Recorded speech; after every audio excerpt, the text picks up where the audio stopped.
This video, I am just going off of my notes that I've taken at the panels, and I just kind of want to share some of the things that I've learned and what I think about those different things. So the first panel I went to here was called Dealing with Criticism, and it was for creators and talking about how you deal with criticism on your videos. One of the things that I have not had to deal with in these videos are comments. I haven't seen any, and I've been more surprised by when I look at these videos. It's like, oh my gosh, 4 people disliked this video. Somebody who I'm not related to watched the video. Yay!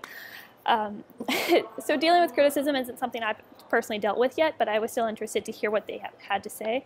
Usually the advice varied from differentiating between hateful comments and negative comments. You can receive criticism badly, which would be, hey, the audio in your video sucked last time, for me, for example, versus I hate you.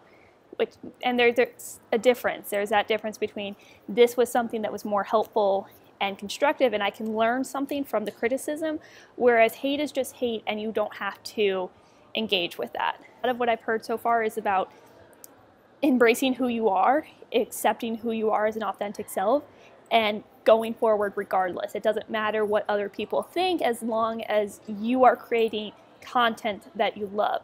Another way to deal with criticism or hate, really not criticism, but if you kind of to take that step back and to laugh at it, because it's not necessarily a personal attack. This is somebody on the internet who's a step away from you.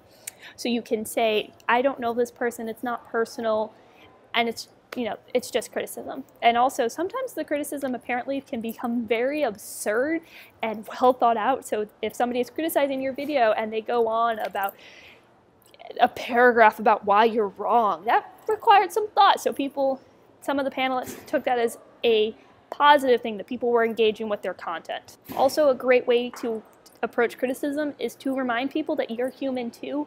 Despite that YouTube has this very humanizing quality to it, where you see my face and you hear my voice and you see how I move my hands, there is this humanizing quality of, hey, you're commenting, but just remember, I'm still a person. And reminding negative comments, criticism can help engage with people and remind people, have some empathy, I'm still a person here too. You can also take, if there's an ignorant or a bad criticism, there's also the opportunity people talked about to engage with the person, to say, hey, I disagree with you, let's discuss it and let me present my view, and to educate a person. Now, I've heard a lot in the past 3 days about educate your audience, educate and engage, have a discussion on Twitter, which I said in my last video. I don't understand how you do in 140 characters, but anywho. So you engage with the people. You say, here's what I think, here's why I think this, here's some articles, and that's a strong opportunity to take criticism and make it into something positive.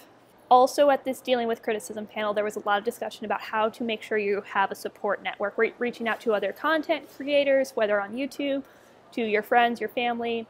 One of the other pieces of advice that I got out of the Dealing with Criticism panel that I thought was helpful was go outside. There's this idea that once you're online, you are stuck to your computer and you are online. I talked about this in my last video about feeling like you're chained to the bully pulpit of Twitter or just to whatever forum you're on. But there is always that opportunity to just walk outside and to just take a step back and to remind yourself who you are, who I would be as a creator. I would be reminding myself who I am as a creator, what type of content I want to say, how I want to say it, and that I can control what I want to say. I don't have to engage with people. I don't have to make these videos. Well, I have to make these videos because of my research, but I'm not required to do it further. So you can take a step back and reevaluate your ideas and your opinions and your priorities. Piece of advice, final great piece of advice I heard at the Dealing with Criticism panel is to call your mom. Take a step back, call your mom, tap into your support network and people who care and love about you.